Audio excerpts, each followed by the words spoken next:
Game 2 of round 2, and this is an elimination threat game for Costanza and Freedom, as this is a best of 3 series. So starting in the north position, we have Kid as the green Protoss with his teammate, confidant, best friend, and sometimes maybe even lover, Ari, the pink Zerg. And in the south position, we have Costanza as the purple Protoss and his teammate, Freedom, the I would say after last game, the absolute macro Zerg, as he was the only one to successfully pull off an expansion, tried very hard to get a third base. Very tough map for Zerg, and he actually managed to pull off an extra expansion there, at least for a little while.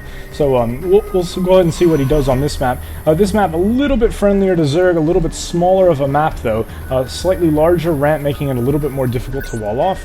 Go ahead and see Costanza sending out a probe to go ahead and scout. Freedom sending off his very slow Overlord, and we see Ari with a drone also scouting. They will not see each other as they went to opposite ends of the trees here, and we'll see what takes place here as we have Kid and Ari pretty much just macroing up here. We don't see anything else early coming down, just some early scouting, very basic. See Costanza opting not to wall off, going with a pylon in the back of his base.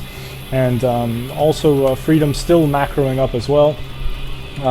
Not much to report outside of just some overlords flying around. This map is, oh, we do see Kid going for the wall off. It'd be interesting to see if he goes for a full or a partial on this, as it is a slightly large ramp. This map is very good for expanding, as you basically have a replica down here with a slightly larger ramp to your main. These cliffs are a little problematic if you have a Terran with some Reapers popping in and out, but considering we don't have any Terrans in this matchup, it could be a good option for some kind of fast expand. We do see a somewhat early pull going down. I'm not going to go ahead and say it's too early, but definitely an early pull going down. We see Ari matching it, and we once again see that separation, very useful for the spine crawler. You'll probably see him try to box it in. It is a little bit close though to these larvae, and you don't want to put it too close where it'll start blocking units, especially larger units like overlords. Can be very problematic. And you see Kid finally going down for some gas, and this is probably the cybernetics core. Yep, there it is, followed by a pylon on the back. And you do see the fast expand coming down from Freedom. He will go ahead and try to take advantage of the macro. He did go ahead and build a spawning pool just for, I guess, honesty, and in case he gets Zergling rushed. We do see Costanza trying very hard to deny this expansion, setting up a patrol on his probe, and what that will do is it will prevent Ari from going for a fast expand. He could very easily go over here, but then it would kind of throw off Kid. Although in a tournament setting like this, you don't want to get picky. It is very important to get that expansion when necessary. We haven't seen him go for it yet. We do see him going for early lings, though. That will put a stop to this this probe. He can probably get away a little bit, but it will definitely shut him down. It looks like Costanza's going to go ahead and give up anyway. He will just barely miss the Zerglings as he strolls in to find a forge. And if this cybernetics core wasn't there, I would say that forge could be indicative of some kind of walling in for void ray attack. But given that he does have a cybernetics core there, it probably just exists for upgrades.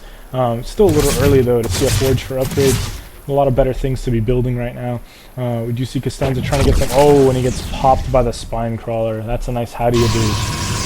And then over in the Protoss side, you see double gas going down, another gateway in the back. He wants to go ahead and hide that a little bit. Do have an on-hold zealot, but he will need more if he plans to keep this walled in. And we see the warp gates coming down. We do see a little bit of map control from Freedom, and as soon as I say it, he pulls it away and says, nope, it's okay, I'll live in the shadows. He's probably just going to go ahead and patrol it out. We see a couple more Zerglings popping out for him. We do see this spine coming down the front of his base. It's a little far away, though.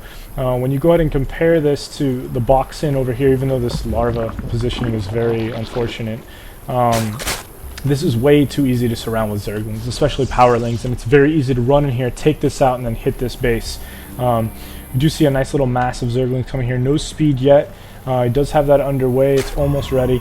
We do see them kind of massing up here at the wall. We see some zealots. We see a single stalker. We do see 2 more gateways going down. Looks like a very gateway heavy build, and those gateways will go ahead and be promoted to warp gates now. And we do see these Zerglings kind of roaming around. They do have eyes on this. They do know that Ari is trying to knock these rocks down. He's kind of doing them a favor though on this map, to be honest, because unless you're going to do with some kind of 7-minute rush, these back rocks are, you know, not really worth knocking down, and those 4 Zerglings basically died for nothing. We do finally see an expansion coming down for Ari. He's a little bit late when you look at Freedom's level, although he is definitely spining up, maybe even spining up a little too much. It will be interesting to see if those spines end up making a difference. They're very easy to surround them with the positioning that he has on him, so it could be a little dangerous. He does have the option of moving. Costanza finally getting some eyes inside the base and sees exactly what he saw last game. Basically sees a lot of stalkers, a couple of zealots, and a bunch of zerglings. And he should be a little scared seeing this roll out, because if they decide to hit right now, it could be very ugly for them. These spines could be a difference maker, but there's still way too much room to move around here. These zerglings finally having speed definitely will make a difference. These two zealots may not be enough, especially in the back there. And you see them finally rolling in. They really want to take this battle away, but there you go. You see an Immortal rolling in with Costanza, chasing them away. They probably do have enough to take that down, but maybe not enough to beat back the spines. See them running back to the base. Costanza still does have eyes though on this entire area, though. He's able to see all the units moving in and out. See Ari's expansion finally coming down. Go ahead and take a look at the resource tab here, and you see the complete opposite of last game, where you see Freedom and Costanza have learned their lesson, and they want these expansions sooner than later. They want to play a more defensive game, and they basically want to beat them at their own game. They don't want a repeat of last round where they lost the macro battle. So they're going to go ahead and just macro this up.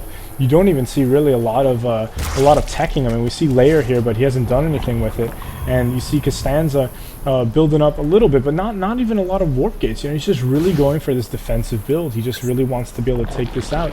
And you know, a few more Zerglings go down for Ari. And, you know, another waste of units. Just not enough to deal with that ball of troops.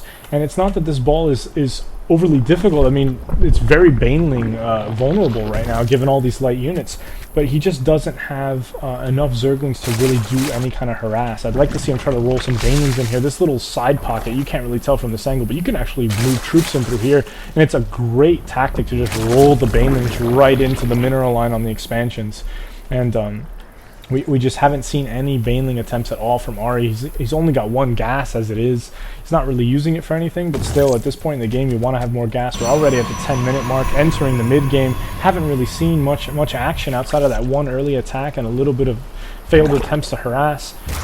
We do see some nice solid macro starting to go down for Freedom on the second base. We do see some good saturation from Costanza. He's really going for the macro build. And there it is, Robotics Bay coming down. We'll finally see our first major units coming out, as he's probably going to try to go Colossi, the unit that kind of undid them at the end of the first game.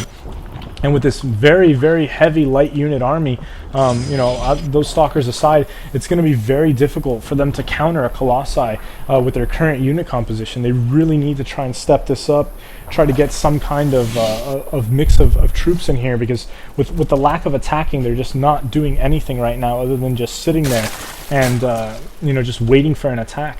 You see Kid finally starting to get some kind of macro going here on an expansion. But you see the resource count here, and Freedom's a little low, and you see Ari kind of matching Costanza here, so they're starting to pull a little even, losing that macro advantage. But you see a ton of drones just roll in here on Freedom, and finally you see Freedom getting some Mutalisks. We finally see some air units on the map. It's going to go ahead and take this down. This is exactly what I was saying earlier. These rocks are kind of your enemy when you're not in an early attack situation. And Ari on the other side is going to go ahead and try to knock this down fast enough. You do see some Zealots going down, the perfect unit you want to try and counter this. And they're going to go ahead and roll in, and you see them going straight for the mineral line. That would be a great idea if you were Banelings, but you are not. You are only Zerglings, and you are going to get completely crushed by this ridiculous mass of anti-light unit army, just completely obliterating that. Little bit of a connection lag there for Kid, but everything else looks pretty solid. Finally see some Hydralisks coming down. This is almost like an exact replica of the last game, but the inverse, where you see the Hydralisks on the Ari Kid side and the late macro on them. I mean, it's not exactly the same, because you do see Kid going for an early expansion like Costanza did last game, but it's still a very, very quiet game. Not a lot of battles, just pretty much laying back. You see this observer just completely hanging out in here with no, just nobody trying to check it. No observers, no anything.